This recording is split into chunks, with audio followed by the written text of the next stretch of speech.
Rome, Cité du Vatican, 1959. Le pape Jean XXIII, fraîchement élu, fait part à un ecclésiastique de son intention de convoquer un concile œcuménique. Un concile est un événement très important et rare pour l'Église qui n'arrive qu'une fois par siècle environ, réunissant les évêques du monde entier. L'ecclésiastique étonné demande au pape ce qu'il attend d'un tel événement. Jean XXIII s'avance alors vers une fenêtre, l'ouvre en grand et répond de l'air frais pour l'Église. La même année, le pape annonce la convocation du deuxième concile du Vatican. Un mot d'ordre revient plusieurs fois dans la bouche de Jean XXIII, aggiornamento, c'est-à-dire en italien la mise à jour. Le concile doit être une mise à jour de l'Église dans le monde moderne. Il faut désormais être attentif aux signes des temps, une des expressions caractéristiques du nouveau concile. Nous sommes dans les années d'après-guerre et l'heure est à l'optimisme. Nous distinguons au milieu des ténèbres épaisses de nombreux indices qui nous semblent annoncer des temps meilleurs pour l'Église.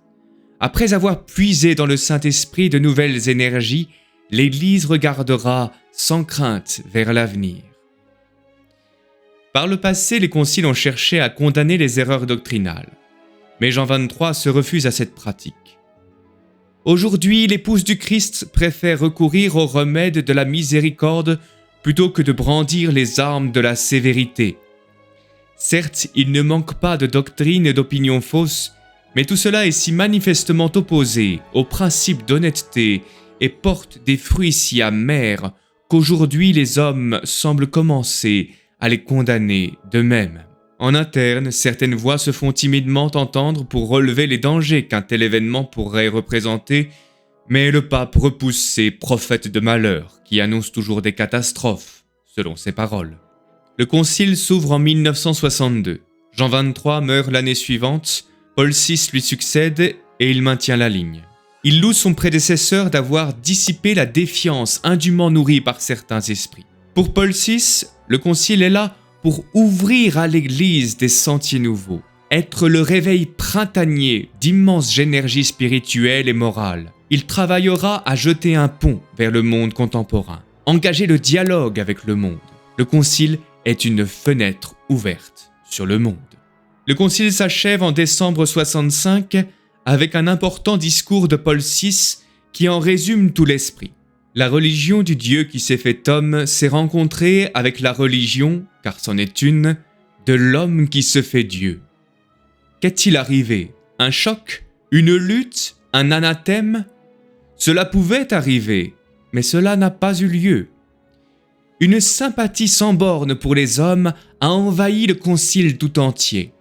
Reconnaissez-lui au moins ce mérite, vous, humanistes modernes qui renoncez à la transcendance des choses suprêmes, et sachez reconnaître notre nouvel humanisme, nous aussi, nous plus que quiconque, nous avons le culte de l'homme. 4 ans plus tard, en 1969, la nouvelle messe dite de Paul VI est promulguée en application du concile. Le pape et bien des évêques fondent là l'espoir d'un renouvellement profond du catholicisme. Les mots Gaudium et Spes, la joie et l'espérance, qui introduisent un des derniers et plus importants textes du concile, semblent annoncer une nouvelle ère lumineuse. Mais juste après les mots Gaudium et Spes, suivent Luctus et Engor, les tristesses et l'angoisse. L'Église se trouve à une heure inquiète d'autocritique, mieux vaudrait dire d'autodémolition, dit le pape fin 68. C'est comme un retournement à angle aigu auquel personne ne se serait attendu après le concile. L'Église en vient pour ainsi dire à se porter des coups elle-même. En 72, Paul VI poursuit le constat. On croyait qu'après le concile serait venue une journée de soleil pour l'histoire de l'Église. Au contraire, c'est une journée de nuages, de tempêtes, d'obscurité, de recherche, d'incertitude qui est venue. Devant la situation de l'Église d'aujourd'hui, nous avons le sentiment que par quelques fissures, la fumée de Satan est entrée dans le peuple de Dieu.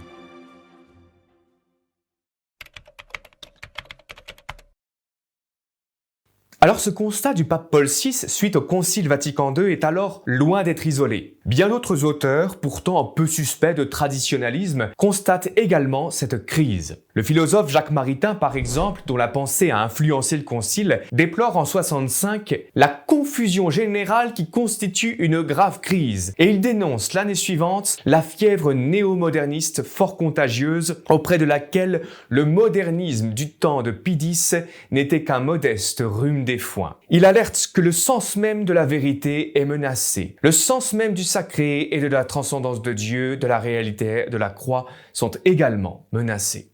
Le cardinal de Lubac, qui lui s'était pourtant vu condamné par le pape Pie XII à cause de ses thèses modernisantes, affirmait en 67 que « Sous le nom d'église nouvelle, d'église post-conciliaire, on s'efforce souvent de bâtir une église autre que celle de Jésus-Christ. Une société anthropocentrique, société qui est menacée d'apostasie immanente. » Un anthropocentrisme qui rappelle étrangement le culte de l'homme proclamé par Paul VI auparavant. Le cardinal Poletti, lui, vicaire du pape pour la ville de Rome, quelqu'un qui avait pourtant favorisé et loué les réformes du concile, nous dit en 84 que « Dans les années qui ont suivi le concile, il s'est produit dans l'Église catholique une forte confusion doctrinale et pastorale qui a poussé un savant au-dessus de tout soupçon, comme les Karl Rahner, à parler de crypto-hérésie. Karl Rahner étant un des principaux théologiens du concile, progressiste et très influent. Mais citons surtout le cardinal Ratzinger, qui est plus tard devenu le pape Benoît XVI, et qui a dressé, en 85, le tableau d'une grave situation. Il est incontestable que les 10 dernières années ont été décidément défavorables pour l'Église catholique. Les résultats qui ont suivi le concile semblent cruellement opposés à l'attente de tous, à commencer par celle du pape Jean XXIII, puis de Paul VI. Tous s'attendaient à une nouvelle unité catholique, et au contraire, on est allé vers une dissension qui semble être passée de l'autocritique à l'autodestruction. On s'attendait à un bond en avant, et on s'est trouvé au contraire face à un processus progressif de décadence. Alors comme le note un article de l'université de Louvain des années 80, les publications au sujet de la crise de l'Église étaient en fait déjà surabondantes. On ne compte plus les livres sur le sujet et on ne va pas continuer cette litanie de citations qui pourrait encore être bien longue. Mais de quel genre de crise est-ce qu'on parle ici ? Il faut caractériser cette crise. Et donc on va voir que c'est une crise de la pratique religieuse catholique, c'est une crise du clergé, mais c'est surtout une crise de la foi.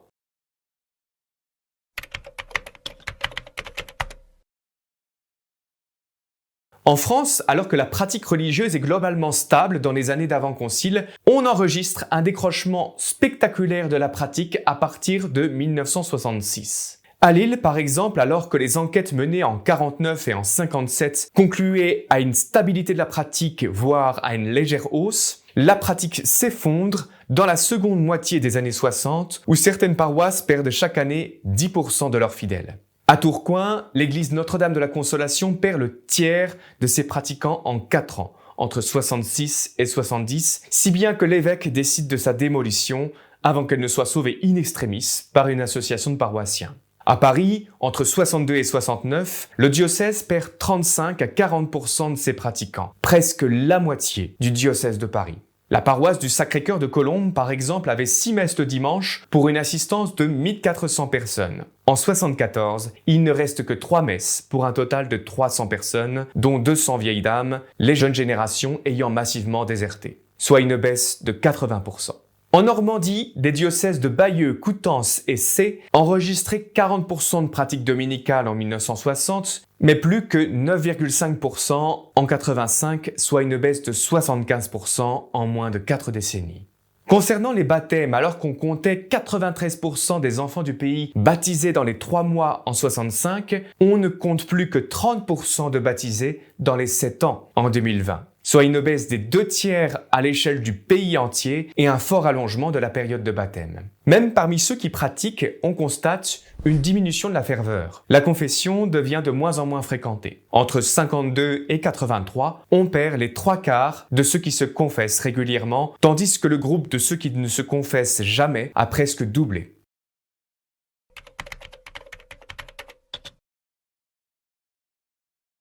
Et cette crise est loin d'être seulement française. En Angleterre, par exemple, cela faisait plus d'un siècle qu'on observait un très fort essor du catholicisme, qui avait plus que doublé depuis 1900, alors que le protestantisme était dans une tendance plutôt à la baisse. Mais la courbe toujours ascensionnelle s'inverse brusquement en une interminable pente descendante au tournant des années 70. Les mariages et l'assistance à la messe chutent d'autant plus soudainement qu'ils avaient constamment augmenté. Même effondrement pour les baptêmes. En Allemagne, les baptêmes et l'assistance à la messe du dimanche connaissent une chute similaire juste après la clôture du Concile Vatican II. Et il faut être conscient que la population mondiale augmentait fortement pendant ce temps. Donc pour rester stable en proportion, il aurait fallu que les chiffres augmentent en même temps que la population. L'Amérique latine n'est pas épargnée. Au Brésil, resté très majoritairement catholique depuis des siècles, la population commence à être grignotée par le protestantisme à partir des années 70. Alors que les catholiques représentaient 93% de la population en 1960, ils ne sont plus que 56% en 2022, soit une perte de presque la moitié de ce pays de plus de 200 millions d'âmes. Et la situation est similaire dans beaucoup de pays d'Amérique latine, comme le Chili ou le Guatemala.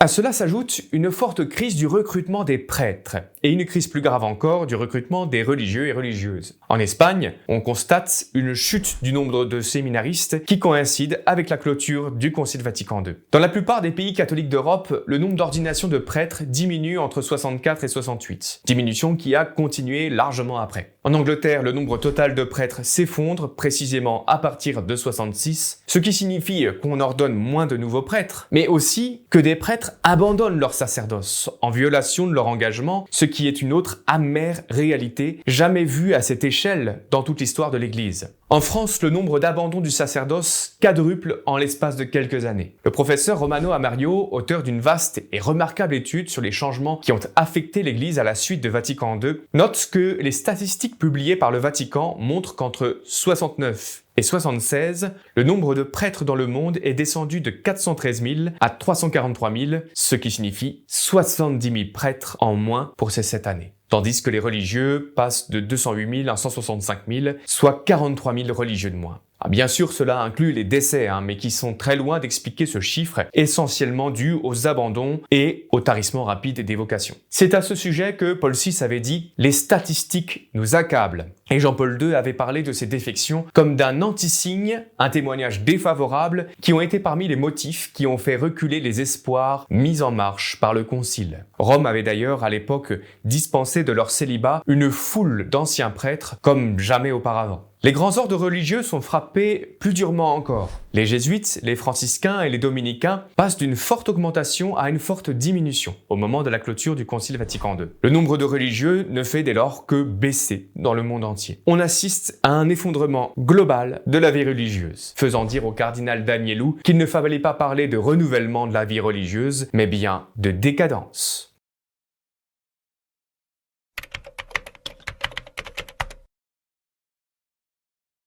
Plus profondément encore que la doctrine, c'est la foi elle-même qui est atteinte. Traditionnellement, la foi, c'est l'adhésion de l'intelligence à une vérité révélée par Dieu. Ce qui implique une conséquence capitale. Rejeter un seul dogme, comme le remarque Léon XIII, c'est se poser en juge de la vérité divine. Placer sa raison propre au-dessus de l'autorité de Dieu et donc perdre la foi. La foi n'est pas un supermarché où on prend ce qui nous plaît et puis on laisse le reste. Or, d'année en année, les sondages, même s'il faut les prendre avec du recul, montrent une perte de la foi, y compris chez les catholiques pratiquants. En France, un sondage CSA de 2004 montre que chez les catholiques pratiquants, seulement 23% croient à l'existence de l'enfer, qui est pourtant un dogme. 34% de ces mêmes pratiquants, et on parle des pratiquants, croient tout à fait que Mahomet est un prophète, ce qui se passe de commentaires. Seuls 7% des catholiques français estiment que la religion catholique est la seule vraie. Le sociologue Yves Lambert soulignait alors qu'on mesure l'ampleur du changement si on sait que la moitié des catholiques pensaient en 1952 qu'il existe une seule vraie religion.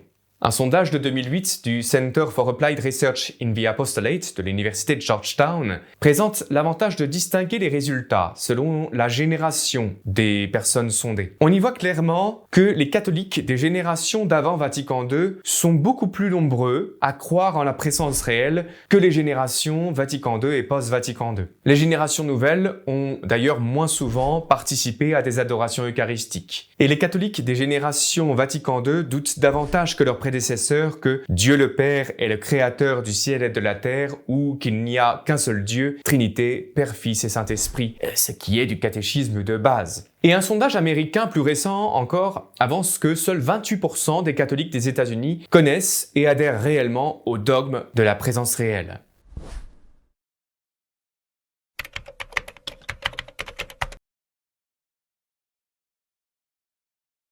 Mais cette crise de la foi est loin de s'être limitée aux fidèles. Elle concerne d'abord et avant tout les autorités de l'Église, le clergé. Alors il serait difficile de donner une image complète du désordre indescriptible qui règne partout dans les institutions catholiques à la suite du Concile. Partout, des prêtres se mettent à prendre des libertés effrayantes au sujet de la morale, de la doctrine de l'Église ou de la liturgie. Des curés vantent les mérites des fausses religions, certains refusent de bénir les objets de piété, disant que c'est de la superstition. Plusieurs forcent les fidèles à communier debout en leur donnant de petits coups de pied. Beaucoup nient l'obligation de la messe du dimanche, etc.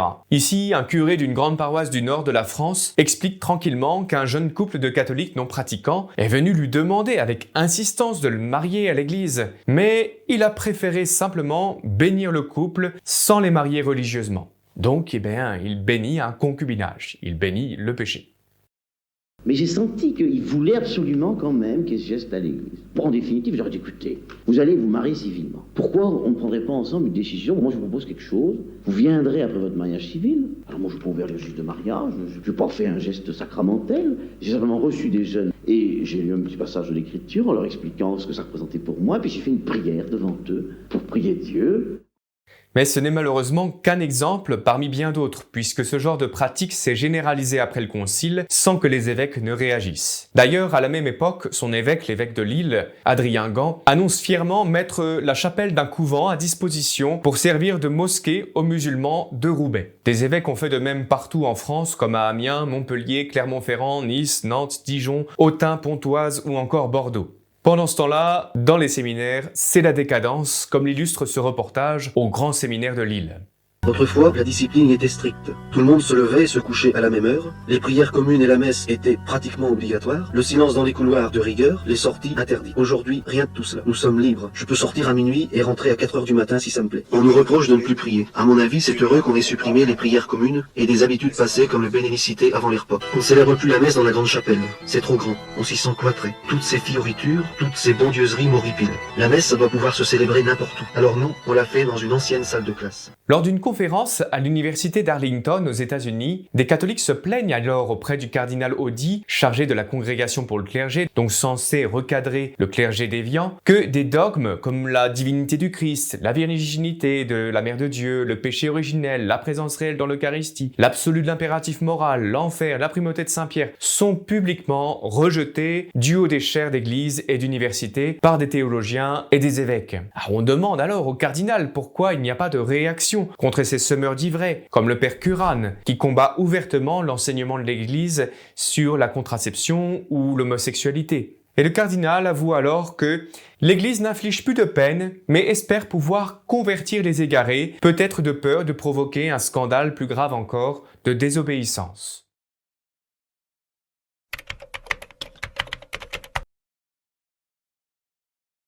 Au lendemain du concile, le cardinal Ottaviani, un homme d'esprit traditionnel qui était à la tête du Saint-Office, c'est-à-dire chargé des questions de foi, envoie une lettre aux épiscopats du monde entier. Il y exprime sa vive inquiétude devant les abus grandissants et les opinions étranges qui secouent la vie de l'Église. Il demande aux épiscopats d'enrayer ou de prévenir ces erreurs et de lui faire un rapport sur la situation. La réponse la plus frappante fut celle de l'épiscopat hollandais, présidé par le cardinal Alfrink, personnage très influent lors du concile. Dans leur réponse à Ottaviani, les évêques hollandais affirment leur autorité propre en s'appuyant sur le concile Vatican II et ils s'opposent frontalement au cardinal préfet du Saint-Office. Ils estiment que condamner les erreurs n'est pas opportun, car cela ferait perdre de vue l'âme de vérité qui se cache dans toute erreur, qui fascine les fidèles et leur donne une foi plus authentique, selon eux. Ils citent à l'appui le discours du pape Jean XXIII au début du concile et regrettent de voir que ce jugement, soutenu par le concile, disent-ils, ne se retrouve pas dans la lettre du cardinal Ottaviani qu'il relègue à l'ancienne école.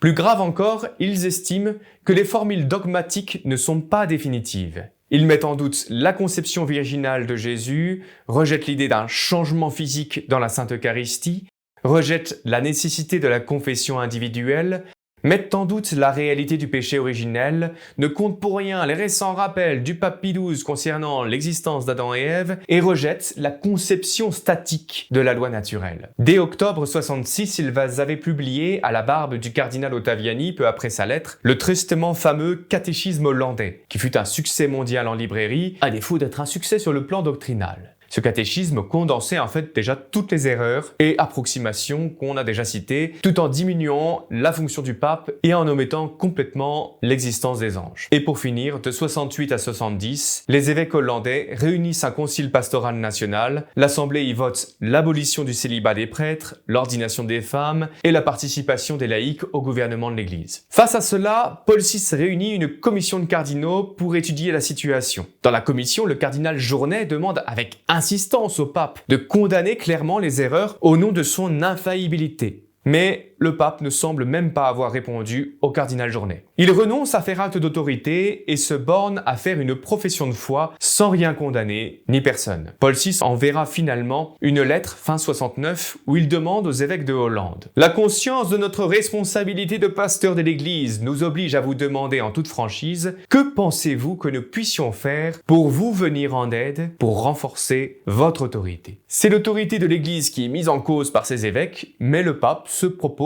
de renforcer leur autorité. Allez comprendre. Alors ce cas est spectaculaire, mais loin d'être unique. Plusieurs conférences épiscopales entières se sont opposées ouvertement à l'encyclique Humanae Vitae de Paul VI sur la régulation des naissances. On pourrait encore évoquer le tristement fameux catéchisme Pierre vivante des évêques français, ou citer le cas du théologien Hans Kung, qui a longtemps malmené le dogme catholique sans être inquiété jusqu'à une vague sanction tardive en 79.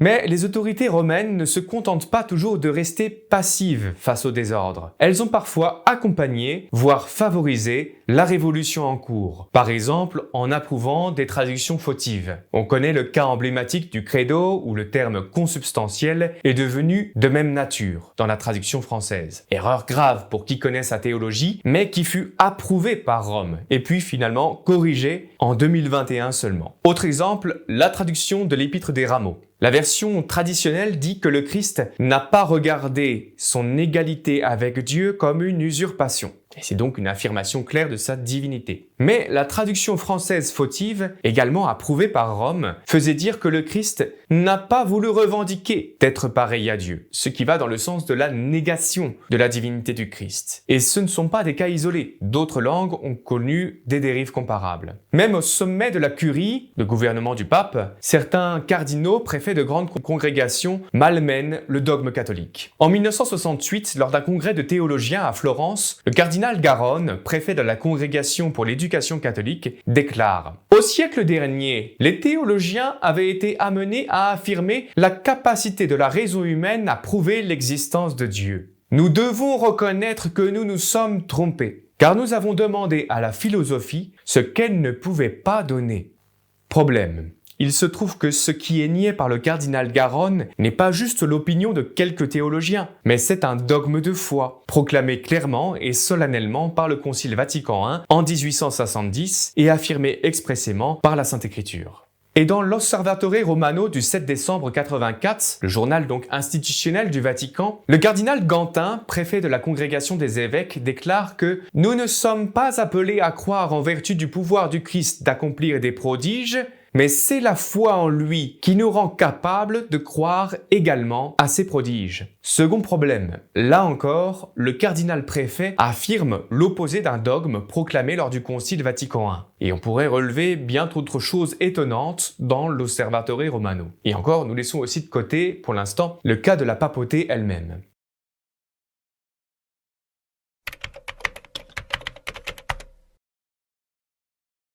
Nous en sommes restés donc volontairement au passé, mais à l'heure actuelle, on trouve à peu près les mêmes problèmes. La plupart des courbes ne se sont malheureusement pas redressées, mais ont continué une descente qui a tout au plus ralenti. Quelques problèmes ont diminué, c'est vrai, tandis que d'autres se sont profondément aggravés, notamment dans le domaine de la morale. À ce stade, il ne faut plus seulement parler de crise, mais d'une interminable dépression. Alors venons-en au bilan. Si on veut enrayer cette dépression, il faut en découvrir la cause. Quelle est la responsabilité du Concile Vatican II dans tout cela ? Bien des hypothèses ont été avancées pour tenter d'excuser le Concile. Certains ont rappelé que tout n'est pas noir, qu'il existe des exceptions, comme l'Asie, l'Afrique ou la Pologne. On a aussi fait remarquer que la crise n'épouse pas toujours parfaitement le calendrier conciliaire. Par exemple, la crise du sacerdoce en France commence plutôt dans les années 50. D'autres invoquent mai 68, la sécularisation ou l'encyclique Humanae Vitae de Paul VI sur la régulation des naissances, ou encore la percée du protestantisme en Amérique latine.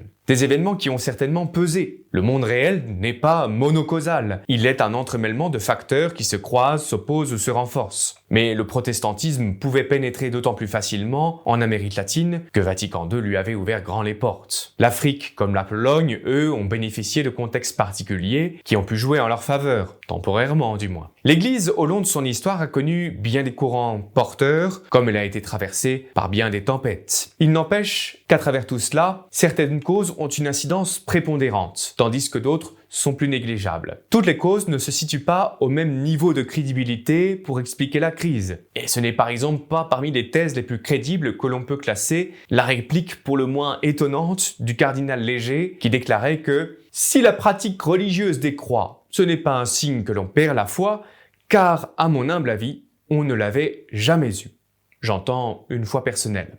On a aussi entendu et réentendu à satiété des progressistes qui clament que la crise aurait été pire sans Vatican II ou qu'elle aurait été atténuée si l'on avait été plus loin ou plus audacieux dans le progressisme. Les évêques de Hollande avaient déjà d'ailleurs agité cette crainte que beaucoup quitteraient l'Église si on touchait à leur catéchisme hétérodoxe. Mais c'est une affirmation gratuite, toujours facile à avancer, parce qu'elle est fondée sur un fait hypothétique qui, par définition, n'a pas eu lieu. Affirmation qui a tout d'une fuite en avant. Et une thèse d'ailleurs qui a du plomb dans l'aile quand on constate sans surprise que la crise a été beaucoup plus violente en Hollande. La fréquentation des églises catholiques y est passée de 65% en 1966 à 46% en 1970. Le pays entier a perdu le tiers de ses pratiquants en 4 ans. On sait aussi que, chez les protestants, ce sont les branches les plus progressistes qui se sont effondrées le plus vite.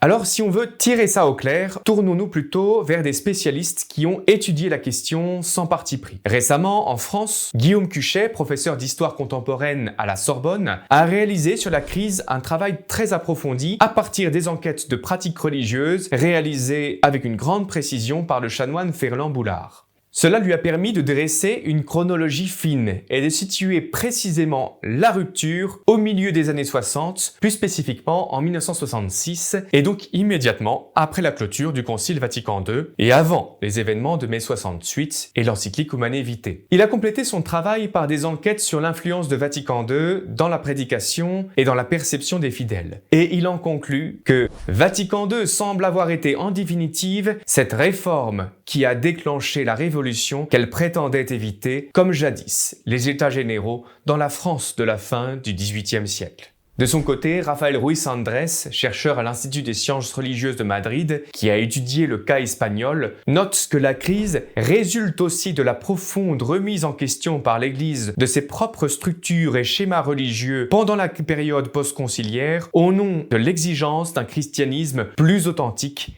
et mieux adapté à la société séculière. Le Concile constitue de ce point de vue une rupture avec le modèle catholique antérieur. Mieux encore, une vaste étude statistique a récemment été menée par 3 chercheurs du National Bureau of Economic Research, un des instituts d'études économiques les plus prestigieux au monde, lié à Harvard et qui compte parmi ses chercheurs affiliés 41 lauréats du prix Nobel et 14 présidents du Conseil économique du président des États-Unis. L'étude a été dirigée par Robert Barro, classé parmi les économistes les plus influents au monde. Elle vise à étudier l'incidence statistique de certains facteurs, comme la chute de l'URSS ou le Concile Vatican II, spécifiquement sur la pratique religieuse catholique.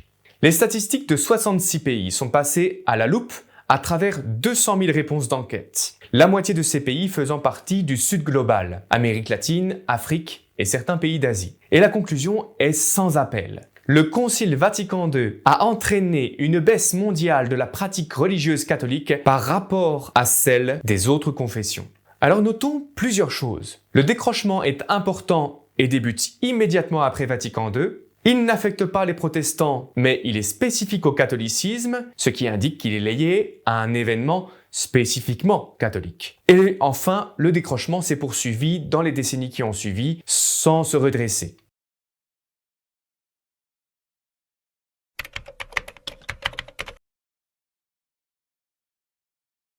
Alors admettons, ce qui explique essentiellement la crise, c'est le concile. Mais ses partisans ont encore une dernière cartouche pour le défendre. En fait, ce ne serait pas le vrai concile qui serait responsable, mais c'est un paraconcile, dont l'image médiatique est devenue prédominante au point de se substituer au vrai concile. On trouve cette idée déjà esquissée dans le fameux discours de Paul VI sur les fumées de Satan. Paul VI constate bien la crise, mais il l'attribue à des forces qui sont là pour étouffer les fruits du concile œcuménique et pour empêcher l'Église d'éclater dans l'hymne de joie. Le concile n'aurait pas été compris, ni véritablement appliqué, ses fruits seraient donc encore à attendre, comme le dit par exemple ici le père abbé de l'abbaye du Bec-et-Loing. En ce moment, évidemment, l'attention est surtout prise par les remous, par, la poussière soulevée, n'est-ce pas, par tout ce qui tombe, tout ce qui s'effrite, et on ne voit pas encore suffisamment les grandes lignes des structures qui se dégagent progressivement et qui sont un véritable motif de joie et de confiance pour l'avenir. En somme, c'est un petit moment dur à passer, ne vous inquiétez pas, ça va arriver. Je crois même que le véritable temps de Vatican II n'est pas encore venu, et qu'on n'a pas encore commencé à le recevoir de façon authentique, disait le cardinal Ratzinger en 84. Plus de 50 ans après le concile, le pape François reprenait lui aussi la même rhétorique. Nous pouvons dire que le dernier concile œcuménique n'a pas été pleinement compris, vécu et appliqué. À l'époque du concile, les pères avaient insisté pour qu'il s'exprime dans un langage simple et compréhensible par tous. Paul VI disait que le concile a désiré se faire écouter et comprendre de tous les hommes, qu'il a cherché à s'exprimer aussi dans le style de la conversation ordinaire. Et voilà que, finalement, à la suite de son échec, on fait de ce concile facile à comprendre une chose fantomatique et insaisissable, que personne n'aurait compris. Ce qui permet à des groupes d'opinions très différentes de dire chacun contre l'autre qu'ils ont la véritable interprétation du concile. Le concile, qui est censé être un interprète de la foi, se trouve lui-même réduit à l'état de fait interprétable.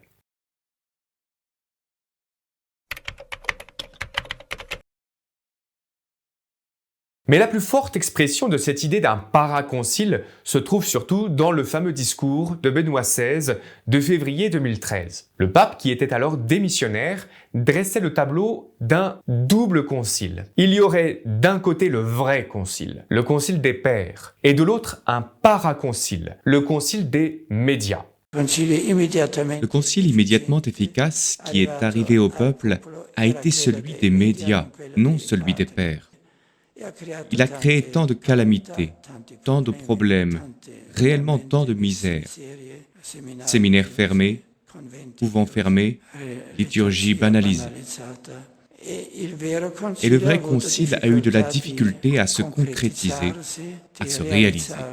Comme le grand prêtre de l'Ancien Testament plaçait tous les péchés du peuple sur un bouc émissaire avant de le chasser au désert pour se débarrasser de tous les péchés, il s'agit là de placer toute la responsabilité de la crise sur un supposé paraconcile des médias pour épargner le vrai concile. Alors, que penser de cette thèse? Le problème, c'est que ce ne sont pas les médias qui ont mis en application le Concile Vatican II dans les diocèses. Ce sont les évêques, ceux-là même qui ont participé au Concile et qu'ils ont mené dans cette voie révolutionnaire. Ce ne sont pas les médias qui ont prêché partout la révolution dans les paroisses, ni les médias qui ont écrit le catéchisme hollandais ou le catéchisme Pierre Vivante. Ce ne sont pas seulement les médias qui ont contredit la doctrine catholique, mais aussi des théologiens et des cardinaux eux-mêmes. Les médias n'ont pas écrit que la foi d'aujourd'hui à l'état adulte peut se passer des dogmes, mais c'est la revue universitaire des jésuites français. Et ce n'est pas n'importe quel média qui a écrit que les fondateurs de religions, y compris fausses, sont tous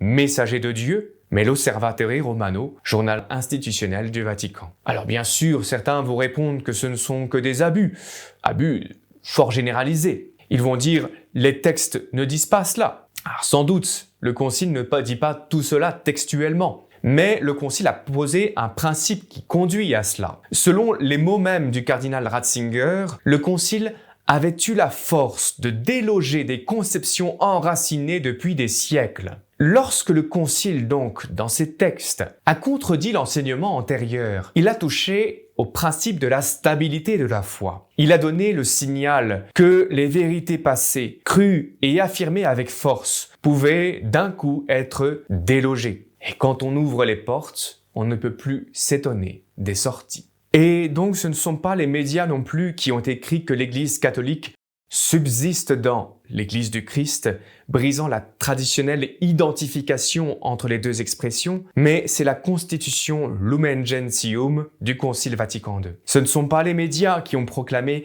une liberté religieuse ou un œcuménisme dévastateur auparavant condamné, mais ce sont les textes du Concile que nous verrons dans de prochaines vidéos.